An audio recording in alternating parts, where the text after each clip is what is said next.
in my experience, running CE in a church where people have supposedly been Christians for quite a long time. Yeah. And, we're running Christianity Explored maybe as a way of training in evangelism. Yeah.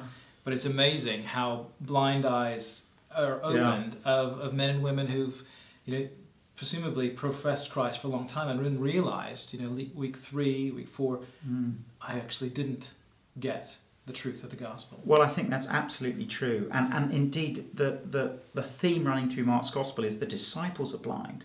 They can't see who Jesus is and why he came or what it means to follow him. Even the women at the end of the gospel, who are brave because they're there, they're at the tomb after Jesus has been raised. Everyone else is hiding. They're there, but they cannot see who he is and why he came, and that's why they run and hide. They don't go and tell the other disciples. So Mark's gospel ends with this cliffhanger of people not understanding, and that's certainly true in our church families. People, they may have been in church for years, but they haven't got the identity of Jesus. They haven't got his mission. They haven't got his call, what it means to follow him. And certainly time and again I found that's been great clarifying that. Indeed, we have a moment in the course where we say to people, if you were to die tonight, week 5, and God said, why shall I let you into heaven? What would you reply? And it's amazing how many of them come up with, well, because I've been good, because I've been to church, because I've been baptized, because I've paid my taxes, I give to charity. They depend on their own performance, not on Christ. And there's a moment of eyes open when we say, look, all these things are, they will not do it. What does it is the death of the Lord Jesus. Now, you have a clear passion for evangelism. How would you advise a church? How would you get a group of elders around and say, they have a desire to get evangelism going in their church, but they really don't know where to begin? How would you revamp evangelism in a local church?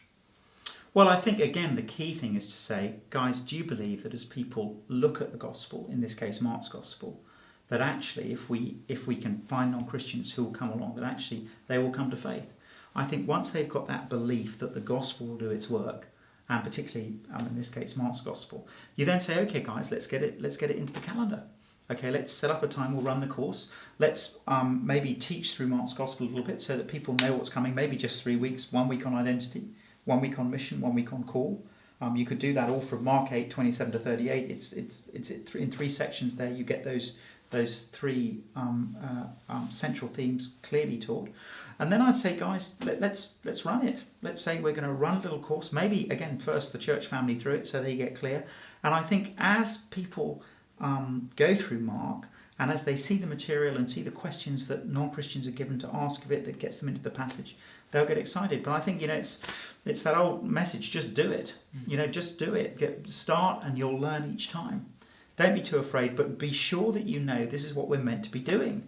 And it is what we're meant to be doing. We're meant to be talking about Jesus, and we're meant to be doing it from the biographies God has given us.